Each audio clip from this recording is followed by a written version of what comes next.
आपण लहान असतो ना, तेव्हा आपले आई-वडील सोडा, आपल्या आजूबाजूची मंडळी म्हणजे घरात अगदी काम करणाऱ्या मावश्या, सगळे नातेवाईक म्हणा, शेजार-पाजार म्हणा, किती आपलं कौतुक करतात, किती आपले लाड पुरवतात, किती हट्ट पुरवतात आणि आपल्याला सतत प्रोत्साहित करतात, एन्करेज करतात. "पाव, पाव, पाव, पाव, टाळी वाजवून दाखव, नाक दाखव, डोळे दाखव." किती तो कौतुक सोहळा असतो. पण मला एक गोष्ट कळत नाही, हीच सगळी आजूबाजूची मंडळी जेव्हा आपण लहानपणापासून मोठ्यापर्यंत घडलेलं असतं यांच्यासोबत, आपण मोठे झाल्यावर यांना काय होतं ते कळत नाही. म्हणजे जी मंडळी आपल्याला लहान असताना म्हणायची, "तू डॉक्टर हो, इंजिनिअर हो, वकील हो." तीच मंडळी आपण मोठं झाल्यावर आपल्या अपयशाची स्वप्न बघतात, आपल्याबद्दल गॉसिप करतात, आपल्याबद्दल बॅकबिचिंग करतात, वाटेल त्या अफवा पसरवतात. यामागचं लॉजिक मला अजूनही समजलेलं नाहीये. म्हणजे मोठं होणं ही काय सगळ्यात मोठी चूक आहे किंवा मोठं होण्याची ही एक किंमत मोजावी लागते, असं मला वाटतं. नमस्कार, मी मधुरा. मधुराज रेसिपी मराठीमध्ये तुम्हा सर्वांचं खूप खूप खूप मनापासून स्वागत. लहानपण देगा देवा उगाचच म्हटलेलं नाहीये. तर याच लहानपणीची आठवण म्हणून आपण जत्रेत जी गोडी शेव करतात ना, त्या गोडी शेवची रेसिपी आज करणार आहोत. साहित्य काही दाखवायची गरज नाही. इन-मिन 2च साहित्य लागतं. त्यामध्ये बेसन आणि त्याचसोबत आपल्याला लागेल तेल आणि गूळ. तर सगळ्यात आधी 1 कप बेसन हे आपल्याला चाळून घ्यायचे. बेसन चाळताना त्यामध्ये अगदी चिमूटभर खायचा सोडा घालायचा म्हणजे शेव छान ठिसूळ व्हायला मदत होते. बघा गुठळ्या मोडून घेणं अगदी गरजेचं आहे. गुठळ्या सगळ्या मोडून झाल्या, की हे असं केलं ना, की पीठ मळायला अगदी सोपं जातं बघा. यामध्ये घालूयात आपण 2 चमचे तेल. खूप तेलाची गरज नाही, अगदी 2 चमचे पुरेसं आहे. आणि हे तेल चांगलं बेसनला चोळून घ्यायचं. आणि तेल लावून झाल्यावर ना, हे मिश्रण पुन्हा एकदा मी चाळून घेतलं. हे असं 2दा चाळलं ना, की बघा हे एकदम मस्त रवाळ झालंय. तेलही एकसारखं लागलंय. दिसतंही छान आणि मग मळताना अजिबात त्रास होत नाही बघा. आता पाणी घालूयात आणि घट्टसर याचं पीठ मळूयात. खूप पाणी नाही लागणार याला. एक जेमतेम पाव कप 4 चमचे पाणी पुरेसं. थोडं थोडं पाणी घालायचं आणि बेसन त्यामध्ये जिरवून घ्यायचं. छान घट्टसर मळलंय. अजिबात सैल पीठ नाहीये हे. आता यावर थोडं तेल स्प्रे करायचं. झाकण ठेवूयात आणि किमान 10 मिनिटं तरी मुरण्याकरता ठेवायचं. चला हे बेसन पीठ 10 मिनिटं मुरवून घेतलं. परफेक्ट झालंय. पुन्हा एकदा एकसारखं करूयात आणि याचे 4 भागमध्ये गोळे तयार करूयात. एक पेढा घेऊया. चिकटत असेल तर तेल लावून घ्या. नसेल चिकटत तर दॅट्स ओके. पण हा स्मूथ करून घ्यायचा आणि हा छान असा स्मूथ झाला की याला अशी वळकुटी देऊन घ्यायची आणि हे ना बोटाचे असे ठसे पडू देत बघा. एकसारखं नको आहे आपल्याला. एवढी जाड नको, जरा पातळ करणं गरजेचं आहे. सो जिथे जरा जरा जाड वाटतंय तिथे एकदा पुन्हा रोल करून घ्यायचं. आता साधारण 2 इंच लांब कट करून घ्या आणि कट करताना वाटलं की थोडंसं हे जाड आहे तर पुन्हा पातळ करा. बहारदार.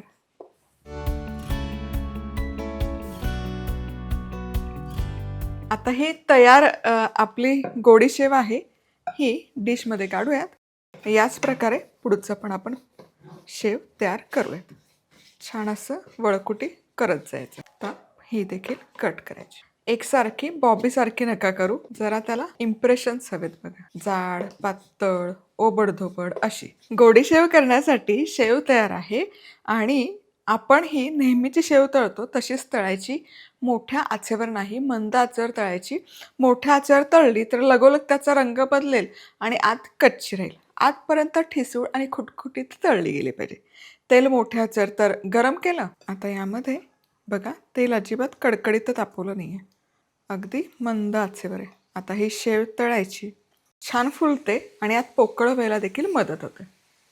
आता मंद आचेवरच एकसारखी ढवळत चांगली खरपूस तळेपर्यंत तळून घ्यायची. आता ही जस्ट तेलात टाकली आहे तर यावर खूप सारे बुडबुडे तुम्हाला दिसतील. याचा अर्थ यामध्ये भरपूर पाण्याचा अंश आहे. जसजशी ती तळली जाईल तसतसं त्यातला पाण्याचा अंश कमी होईल आणि हे बुडबुडे पण कमी होतील. हे बघा शेव इथे छान तळून झाली. बुडबुडे बघा किती कमी झालेत आणि या शेवेला खरपूस असा रंग यायला सुरुवात झाली.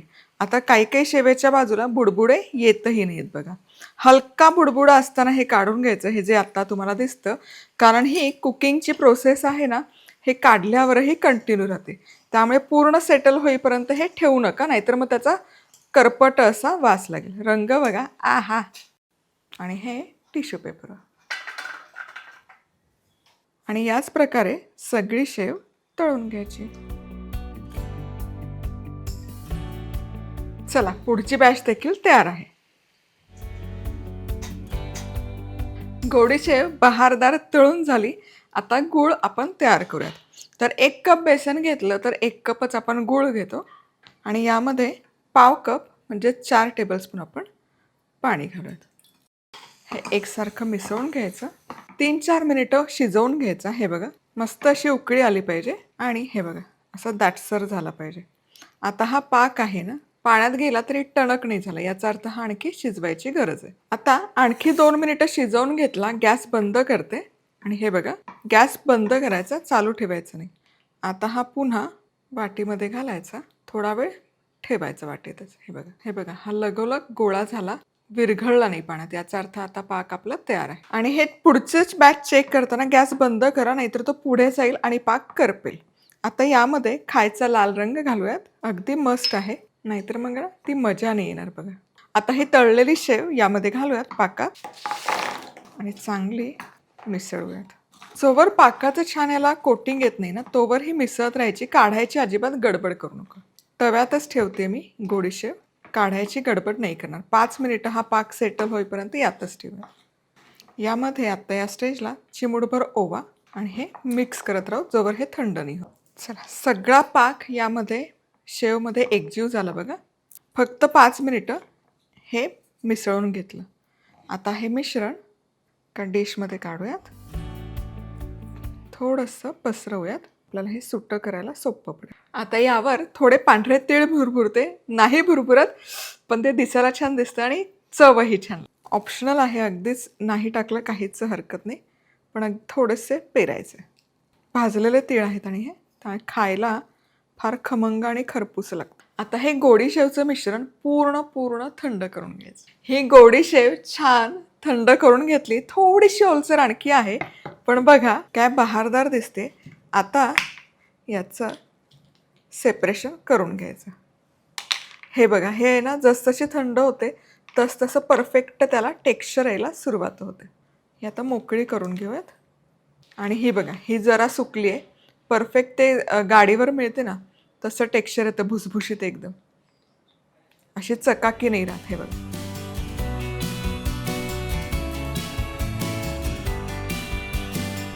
कशी वाटली गोडी शेवची रेसिपी? लहान असताना ना मी फार हे आवडीने खायचं नाही, पण मोठी झाल्यापासून ह्या सगळं नॉस्टॅल्जिक म्हणतो ना आपण, तशा आठवणी जाग्या होतात. आणि आवर्जून शेव आणि रेवडी मी करते. रेवडीची रेसिपी यापूर्वीही पोस्ट केली, पुन्हा एकदा दाखवेल तुमच्याकरता निगुतीने, हो की नाही? चला, जाता जाता लाईक, कमेंट, सबस्क्राईब. बरं, ही पूर्ण थंड झाली की मोकळी होते, हवाबंद डब्यामध्ये भरून ठेवू शकता आणि जेव्हा हवी तेव्हा खाऊ शकता. तोडून बिडून दाखवतेच. पुन्हा भेटूयात. तोवर मस्त राहा, खुश राहा, आनंदी राहा. सगळ्यात महत्त्वाचं, खात राहा.